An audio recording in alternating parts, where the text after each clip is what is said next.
Elle ne cesse de revenir dans les discussions entre secteur privé togolais et l'exécutif.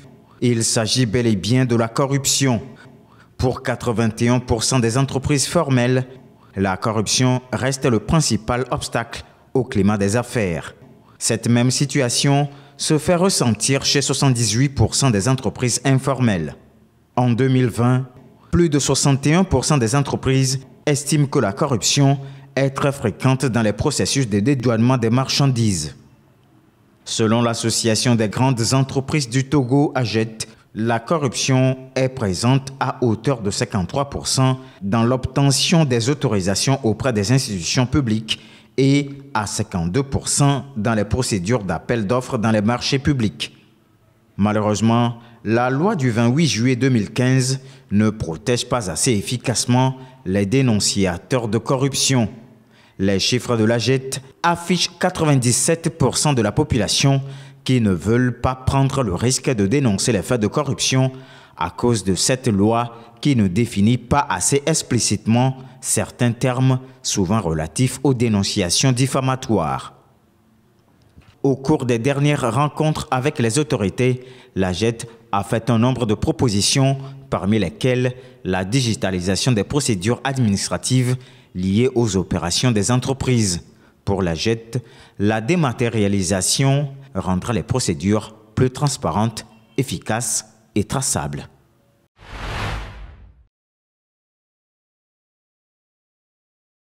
Le Togo devra mobiliser près de 14 milliards de dollars. Ceci équivaut à 8 320 milliards de francs CFA d'ici 2050 pour faire face aux effets du changement climatique, selon un rapport récent de la Banque mondiale. Environ 40% des fonds devront être consacrés à l'adaptation, à savoir la protection des côtes, l'agriculture, la santé, la gestion de l'eau. 60% de cette somme sera consacrée à l'atténuation des effets du changement climatique. Le rapport alerte sur les risques majeurs qui pèsent sur le pays, comme l'inondation, la sécheresse, l'élévation du niveau de la mer. Ces menaces compromettent la croissance, la sécurité alimentaire et la stabilité sociale. Pour combler le besoin de financement, la Banque mondiale recommande de mobiliser le secteur privé à travers des mécanismes innovants, obligations vertes, garanties climatiques, partenariats publics-privés. Le secteur agricole, qui contribue à 40% du PIB et fait vivre 70% des personnes pauvres, est particulièrement vulnérable. Sans action, la production pourrait chuter de 12% dans les 25 prochaines années. Le Togo s'est engagé sur cette voie avec l'adoption d'un cadre de financement durable et une loi climat posant les bases d'une stratégie nationale plus résiliente et inclusive.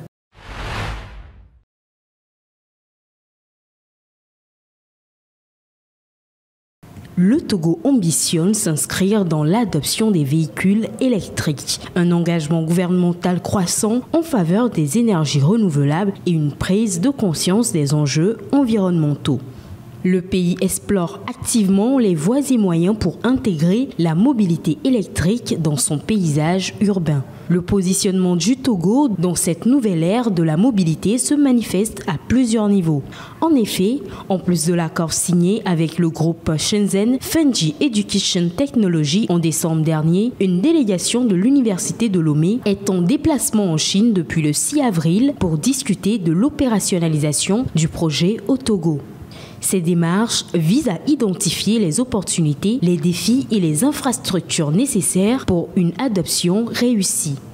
L'accent est notamment mis sur la formation de techniciens spécialisés dans la maintenance et la réparation des véhicules électriques, un maillon essentiel pour assurer la pérennité de cette transition. Cependant, l'infrastructure de recharge demeure un défi majeur.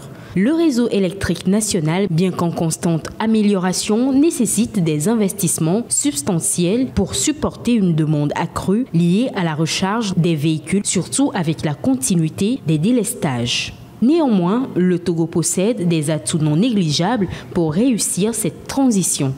Son engagement en faveur des énergies renouvelables, notamment le solaire, pourrait permettre d'alimenter les véhicules électriques avec une énergie propre et durable, réduisant ainsi l'empreinte carbone globale du transport. En conclusion, le Togo se positionne avec ambition dans le lancement des véhicules électriques, reconnaissant le potentiel de cette technologie pour un avenir plus propre et durable. Notons que le Togo prévoit la création d'une usine de fabrication des véhicules électriques et que la prochaine étape du projet consistera en une visite d'un groupe chinois à Lomé en mai pour le lancement officiel. L'immigration clandestine a pris des proportions inquiétantes au cours de ces dernières années. Elle est même devenue un véritable enjeu. Plus qu'une immigration, l'on assiste à un suicide collectif de milliers de jeunes issus de l'Afrique subsaharienne fuyant leur terre natale. Le Togo n'est pas épargné. Il est touché par le phénomène puisque plusieurs jeunes Togolais nourrissent l'ambition de quitter le pays pour l'Occident, notamment les États-Unis. Cette situation interpelle l'ambassade américaine à Lomé qui met en garde les Togolais. En effet, la représentation diplomatique alerte sur les nombreux périls que comporte un voyage vers les États-Unis par des voies non réglementaires. Selon l'ambassade, le chemin emprunté par les migrants clandestins traversant l'Amérique du Sud et centrale puis le Mexique est jonché d'obstacles inhumains.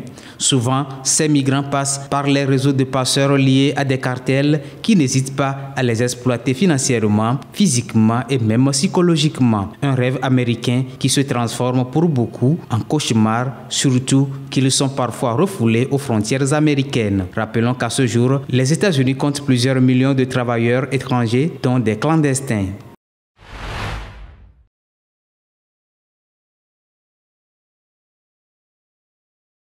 L'urbanisation en Afrique est l'un des phénomènes les plus marquants du XXIe siècle.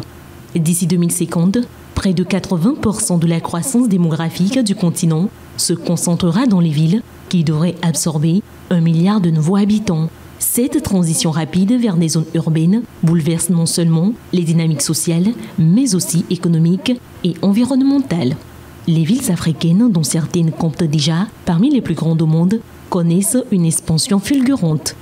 Selon le rapport dynamique de l'urbanisation africaine 2025 de l'OCDE, en 2050, l'Afrique comptera 17 mégapoles de plus de 10 millions d'habitants contre 3 aujourd'hui. Des pays comme le Nigeria, la Tanzanie, le Niger et la Côte d'Ivoire concentreront à eux seuls la moitié de ces nouvelles zones urbaines. Cependant, cette urbanisation rapide soulève de nombreux défis. L'essor démographique met une pression sur les infrastructures existantes, notamment les transports, l'accès à l'eau potable et à l'électricité. De plus, l'aggravation des inégalités sociales pourrait exacerber les tensions dans ces espaces urbains en pleine mutation. L'absence de planification urbaine cohérente et d'investissement dans des infrastructures durables pourrait transformer ces nouvelles villes en foyers de pauvreté et de bidonvilles. Néanmoins, l'urbanisation africaine présente aussi des opportunités. Bien gérée, elle peut devenir un levier pour stimuler la croissance économique, l'innovation et la création d'emplois. Des stratégies de développement urbain inclusif et résilient sont essentielles pour faire face aux défis actuels et bâtir un avenir plus équitable. Les décisions prises aujourd'hui en matière d'urbanisation détermineront le visage du continent pour les décennies à venir.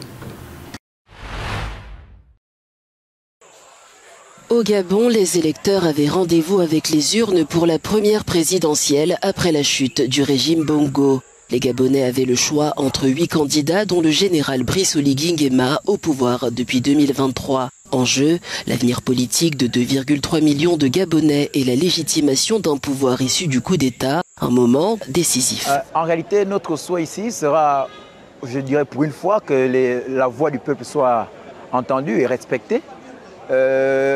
Je souhaite aussi que tout se passe dans la plus grande sérénité, qu'au sortir d'ici, après avoir eu l'occasion d'élire notre président, que cela soit respecté et qu'il n'y ait pas de manifestation. Les Gabonais, ils attendent que tout se passe de manière légale et juste et bon. Que celui qui a été voté, qui a été désigné comme le chef de l'État, que tout le monde puisse l'accepter. Avec les premiers résultats attendus ce dimanche, ce vote teste la promesse du CTRI au pouvoir, une transition démocratique. La nouvelle constitution interdit les successions familiales et limite à 2 les mandats présidentiels.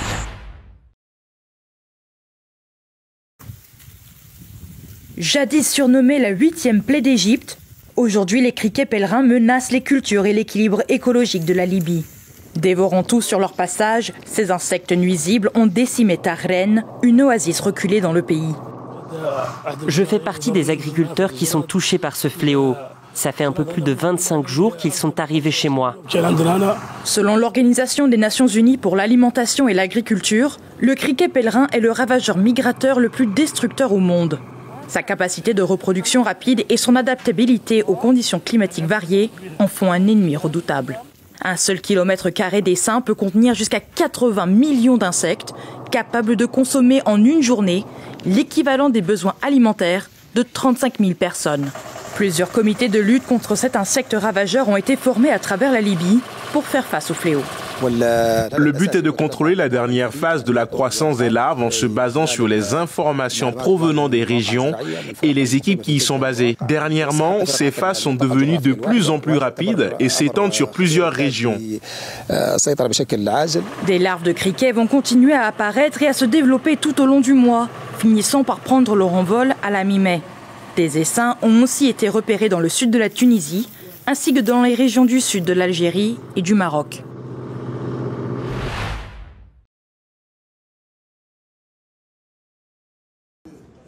Scrutin sous haute tension en Tanzanie. Le parti d'opposition Chadema a été exclu des élections d'octobre pour non-signature du code de conduite électorale. Une disqualification valable jusqu'en 2030. Le coup tombe alors que son leader Tundu Lissu risque la peine de mort pour haute trahison. Accusé d'avoir voulu empêcher le scrutin, l'opposant, déjà victime d'une tentative d'assassinat en 2017, n'a même pas pu plaider. Chadema dénonce un système électoral verrouillé par le CCM, au pouvoir depuis l'indépendance en 1961. Le gouvernement, lui, rejette toute accusation de répression malgré les multiples rapports d'ONG. La présidente Samia Suluhu Hassan sera candidate à sa réélection dans un contexte de démocratie fragilisée.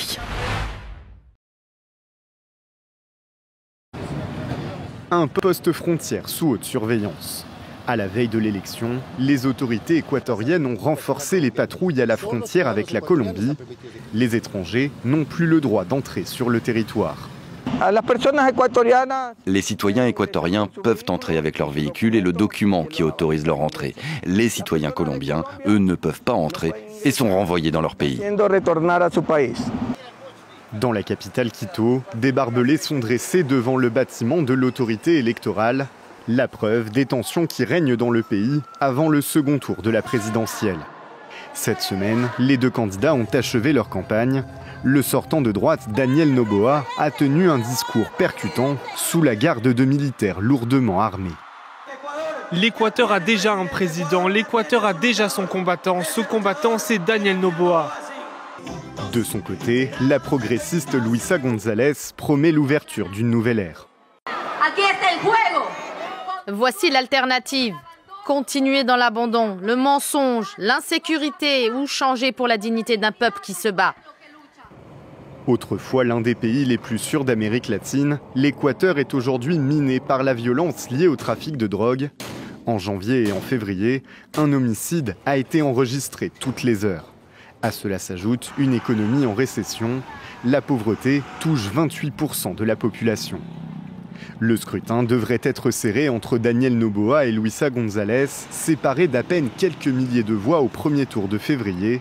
La candidate de gauche a reçu le soutien du principal mouvement indigène du pays.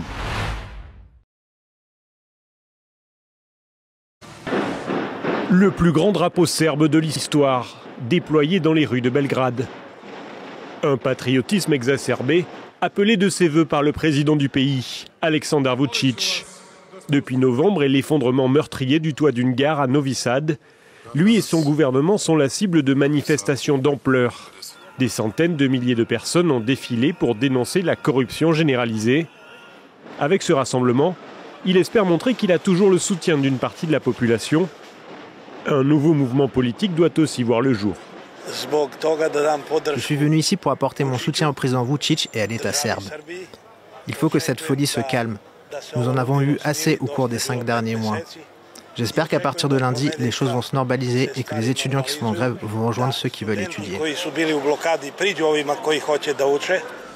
Le président accuse les étudiants qui mènent le mouvement de menacer la stabilité du pays et d'être payés par des pays occidentaux pour fomenter un coup d'État. Cette attaque contre la Serbie n'a pas commencé en Serbie, elle est venue de l'étranger. Et ne vous faites pas d'illusions, elle est venue de l'étranger, car certains à l'étranger ne veulent pas d'une Serbie libre, indépendante et souveraine.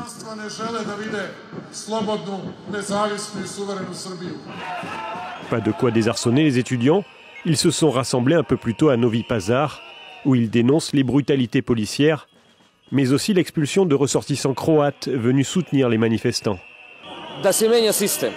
Nous voulons que le système change. Le système en général ne fonctionne pas. Les institutions ne fonctionnent pas.